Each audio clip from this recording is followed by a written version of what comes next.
Hola! Toleleje, toleleje. Kunin at basahin. Kunin at basahin. Ako po si Kuya Sam Pagaduan, ang inyong kasama sa ating lumalim at mamunga gospel reflection. Ngayon ay March 3, 2026.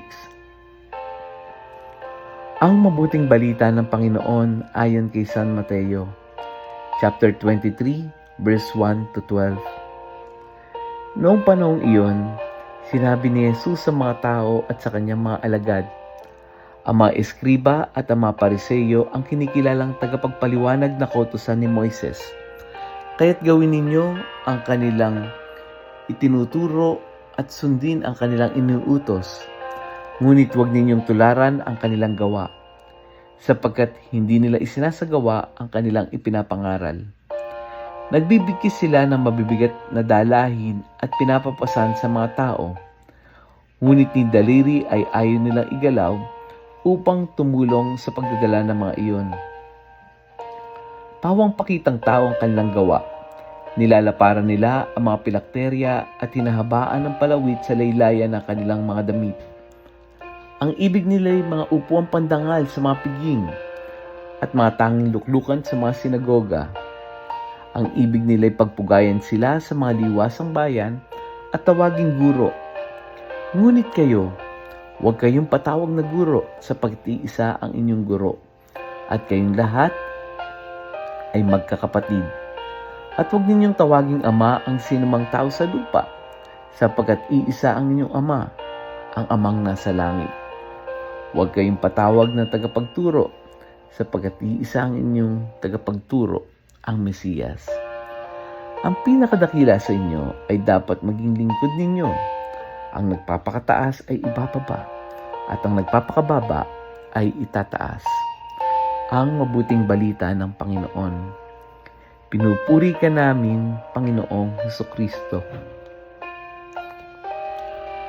Happy Tuesday po sa inyong lahat. Sa gospel natin ngayon, dinidescribe ni Jesus yung mga eskriba at pariseyo. Ano yung kanyang recommendation? Gawin ninyo at sundin ang kanilang sinasabi, ngunit huwag ninyong tularan ang kanilang ginagawa. Sapagkat sinasabi nila, kung ano yung sinasabi nila, hindi naman nila ginagawa. Malinaw yung problema. Meron silang kaalaman, pero walang consistency. Meron silang posisyon, pero walang puso. Pinapabigat nila yung pasanin ng iba, pero sila mismo ay ayaw magbuhat. Yung mga pariseyo at eskriba, mahilig sila sa mga title, mahilig sila sa mga recognition, mahilig sa mga upuan sa unahan. Pero ang paalala ni Jesus, ang pinakadakila sa inyo ay dapat maging lingkod. Kung titingnan natin, kung magiging honest tayo sa ating mga sarili, kung minsan meron tayong tendency na maging mini pariseyo. Mini pariseyo. Minsan, alam natin yung tama, pero hindi natin ginagawa. Minsan, mas gusto natin yung ma-appreciate tayo, mas gusto natin yung credit, yung recognition. Minsan, mas gusto nating tawagin tayo yung leader, pero ayaw nating maging servant.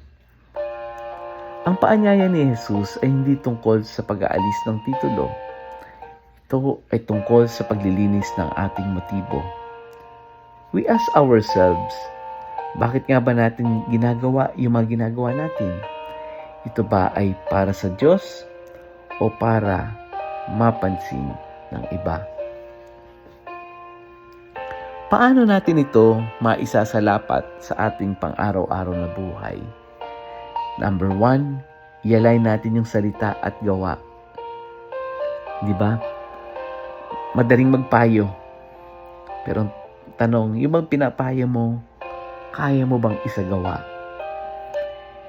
Hindi kailangan maging perfect, pero kailangan tayo ay maging sincere at consistent.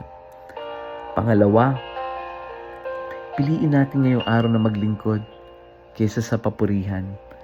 Kapag tumutulong tayo, Gawin natin ito hindi para makita ng iba, kundi gawin natin ito dahil ito yung tama. The real greatness in the eyes of God ay hindi nasusukat sa titulo, hindi nasusukat sa recognition, kundi sa kababaang loob. At pangatlo, suriin natin yung motibo natin bago kumilos. Bago tayo magsalita o mag-lead, tanungin mo natin sarili natin, ginagawa ko ba ito para sa Diyos? O para mas ma-enhance yung aking image? Ang malinis na motibo ang nagbibigay halaga sa ating mga gawa. Let us pray. Panginoong Jesus, ilayo mo kami sa pagiging mapagkunwari. Tulungan mo kaming maging totoo sa salita at sa gawa. Kung may pride sa puso ko, palambutin mo ito. Kung naghahanap lang ako ng papuri, ituro mo kaming maglingkod ng tahimik. Gawin mo kami, Panginoon, na iyong mga lingkod na may tunay na pusong lingkod at hindi pakitang tao lamang.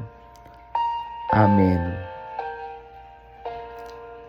Mga kapatid, kung may kakilala kang nahihirapan na maging consistent o nangangailangan ng paalala tungkol sa humility at service, i-share natin yung audio gospel na ito ngayon. I-share natin to sa ating mga GC, sa ating pamilya, sa ating mga kaibigan. Minsan sa simpleng pag-share, nakakapag-evangelize tayo. Muli, ako po si Kuya Sam Pagaduan, lagi nag-aanyaya. Halina, tayo ay lumalim at mamunga. Lumalim sa pananampalataya at mamunga na mabubuting gawa. God bless us all.